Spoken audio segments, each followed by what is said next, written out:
Salut à tous, bienvenue ici à Zinal, le village d'arrivée à J-3. Bienvenue pour cette deuxième émission de Sierzinal le Mag. Sans plus attendre, nous allons voir la deuxième partie de notre séquence historique.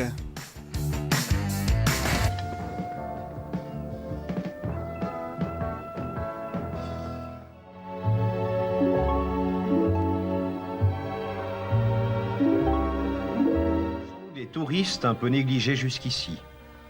Ils seront bientôt à Ponchette, fin du premier tiers de l'épreuve.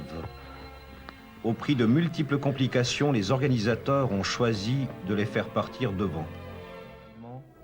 Stéphane Soler a consolidé sa position de leader. Pourtant, il le sait très bien, la course est loin d'être jouée.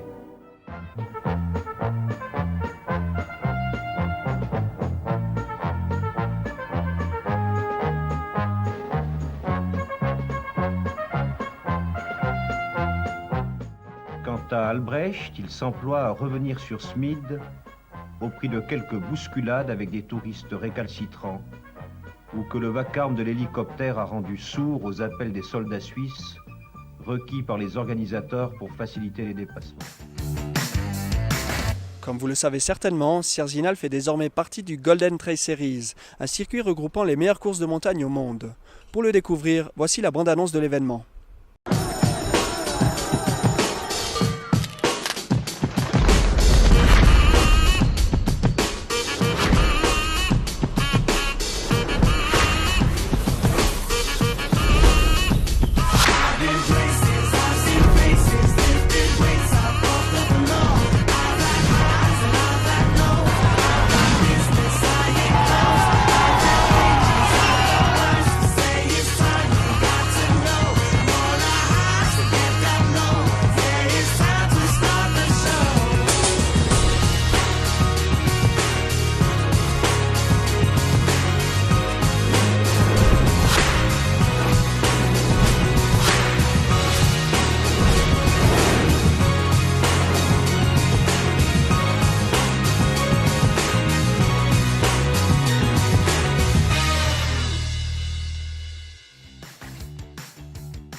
Pour mieux comprendre l'événement, nous sommes allés voir Greg Vollet, responsable marketing, sport et running chez Salomon.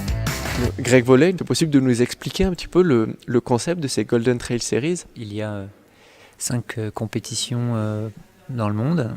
Donc la première c'est Zegama en Espagne, la deuxième c'est le marathon du Mont Blanc en France, à Chamonix. La troisième c'est ici à Sierzinal, la quatrième la semaine prochaine aux États-Unis à Pikes Peak. La cinquième à Ring of Steel, c'est en Écosse. Et donc les athlètes ont un classement général sur ces épreuves. C'est les 3 meilleurs résultats sur ces 5 épreuves pour pouvoir être qualifiés à la finale qui aura lieu en Afrique du Sud sur l'Ottertrail au mois d'octobre. Pourquoi avoir choisi Sierzinal ? On a simplement rassemblé les courses les plus prestigieuses au monde sur ce format. Et ce sont les athlètes qui nous ont dit de sélectionner ces courses-là. Quels sont les principaux intérêts pour l'organisateur de ces courses ? C'est d'avoir un plateau d'athlètes élites très dense qui va attirer les médias, qui va aussi attirer la communauté parce qu'on organise des fan zones. D'ailleurs, j'invite les gens à venir à Chandolin supporter les coureurs parce qu'on va donner des cloches, des clap-clap, des casquettes et tout ce qu'il faut pour faire beaucoup de bruit à Chandolin. Est-ce que c'est possible de tirer un bilan après les 2 premières épreuves ? Alors, le bilan il est très positif parce qu'on ne pensait pas pouvoir attirer les meilleurs au monde aussi vite. Et puis on a eu une vraie ferveur sur les réseaux sociaux après Zegama où on avait déjà plus de 3,6 millions de personnes qui ont suivi l'événement sur les réseaux sociaux. Je donne rendez-vous aux gens à 9h30. On va commencer le live sur la page Salomon Running. Maintenant que vous savez tout sur ce circuit, voici ce qui s'est passé lors des 2 premières épreuves. La première étape des Golden Trail Series se déroulait en Espagne lors du marathon de Zegama. Un jeune Suisse y est illustré, Rémi Bonnet, 23 ans. Il remporte en effet la course devant le vainqueur de 2017, le Norvégien Stian Angermund Vik et un Polonais au nom imprononçable. Du côté des dames, Ida Nilsson s'est imposée devant l'Espagnole Laura Orgue et la Néo-Zélandaise Ruth Croft. La deuxième étape se disputait en France lors du marathon du Mont Blanc. Kilian Jornet, pour son retour à la compétition, remporte l'épreuve. Il devance le Suisse Mark Lauenstein et le Norvégien Stian Angermund-Vik. Chez les dames, Ruth Croft s'impose devant la Norvégienne Ida Nilsson et l'Espagnole Ellie Gordon. Au classement après 2 étapes, ayant participé à 2 courses, Stian Angermund-Vik mène le bal devant Mark Lauenstein et le Français Thibaut Barognan. Chez les dames, Ida Nilsson pointe en tête devant Ruth Croft et l'Espagnole Ellie Gordon. Il faut rappeler que seuls les 3 meilleurs classements sur les manches qualificatives comptent. Sierzinal sera donc le théâtre de la 3e étape des Golden Trail Series. De plus, Sierzinal a la chance de faire partie de la Coupe du Monde de course de montagne. Si vous désirez avoir plus d'informations sur ce circuit ou bien sur les favoris de la course, nous vous invitons donc demain sous le chapiteau de Sierzinal dès 19h pour la présentation des meilleurs coureurs au monde. Dans 2 jours, vous allez prendre part à la course des 5-4000. Pour peaufiner votre préparation, voici le 2e conseil du spécialiste. On va favoriser la recharge en hydrates de carbone, c'est-à-dire de féculents, va remplir la moitié de l'assiette et le reste, on va laisser pour la viande ou les légumes.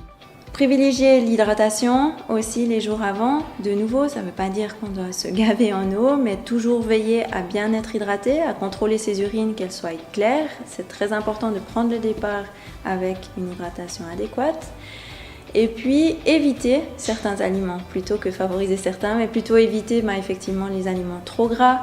On va favoriser des légumes cuits plutôt que les crudités, qui peuvent aussi, chez certaines personnes, poser des problèmes de digestion. Et puis, ne pas essayer des nouveaux aliments la veille. Ça paraît logique, mais des fois, ça arrive que certaines personnes le font. Et voilà, c'est tout pour aujourd'hui. On se retrouve demain pour la 3e émission Sierzinal le Mag. Mais avant de nous quitter, regardez plutôt, le chanteur du groupe Alios a un petit mot pour vous. En plus de se produire sur scène demain soir, il sera également au départ dimanche. En fait, Sierzinal et moi, il y a une petite histoire déjà, parce que j'ai déjà fait la course 5 fois, je crois. Donc, et un peu toute ma famille habite dans la région, et donc il y avait quelque chose d'assez naturel d'accepter à la fois de jouer et puis de relever le défi de courir une nouvelle fois, même si alors là, je dois dire que je suis pas très entraîné cette année.